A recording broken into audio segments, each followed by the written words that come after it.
Good morning students. Good morning ma'am. चलिए एक साथ मिलके हम ओम का उच्चारण करेंगे। ओम।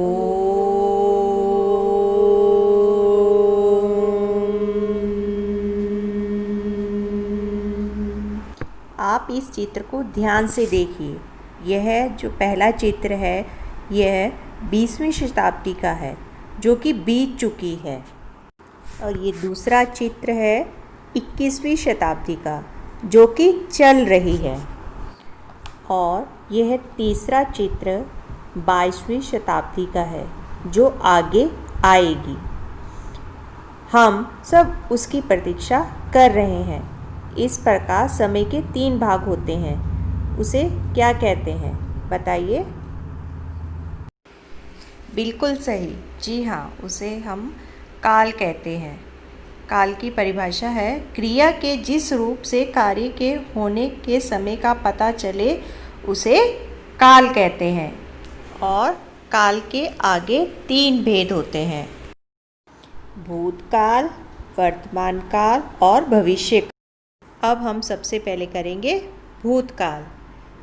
भूतकाल की क्या परिभाषा होगी? क्रिया के जिस रूप से यह पता चले कि कार्य बीते हुए समय में हो चुका है उसे भूतकाल कहते हैं। यानी कि जहाँ हमें यह पता चले कि क्रिया संपन्न हो चुकी है, यानी कि वो कार्य क्या हो गया, पूरा हो गया है, यानी क्रिया के समाप्त होने का बोध हो, उसे हम क्या कहते हैं?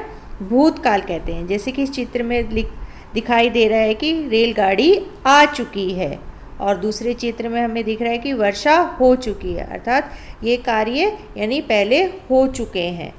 अर्थात हमें इन दोनों चित्रों से यह पता चलता है कि इन दोनों में चित्रों में जो क्रिया है वो हो चुकी है, यानी क्रिया के समाप्त होने का बोध ही भूतकाल कहलाता है।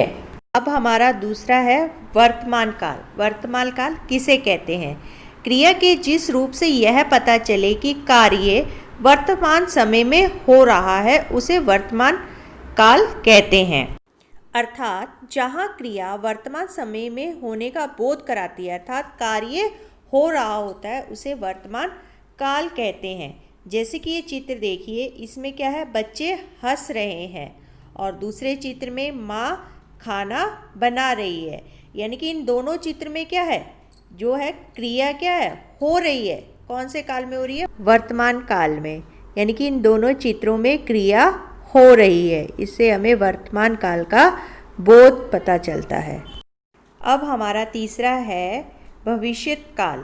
यानी क्रिया के जिस रूप से यह पता चले कि कार्य आने वाले समय अर्थात भविष्य में होगा उसे भविष्य काल कहते हैं।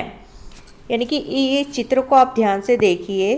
कच्चे केले कुछ दिन में पक जाएंगे, यानी कि आने वाले समय में क्या होगा, ये केले क्या हो जाएंगे, पक जाएंगे, अर्थात भविष्य काल में ये केले पक जाएंगे।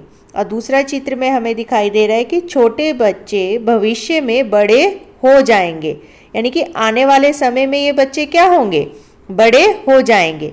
नहीं, जहाँ हमें कार्य के आने वाले समय में होने का बोध होता है उसे भविष्य काल कहते हैं। यानी कि इन चित्रों से हमें ज्ञात हो रहा है कि आगे आने वाले समय में ये कार्य होगा, इसमें परिवर्तन होगा। इस परिवर्तन को हम भविष्य काल कहते हैं। अभी हमने काल की परिभाषा और काल के भेदों के बारे में पढ़ा है। अब आप इसे ध्यानपूर्वक लिखेंगे और याद करेंगे।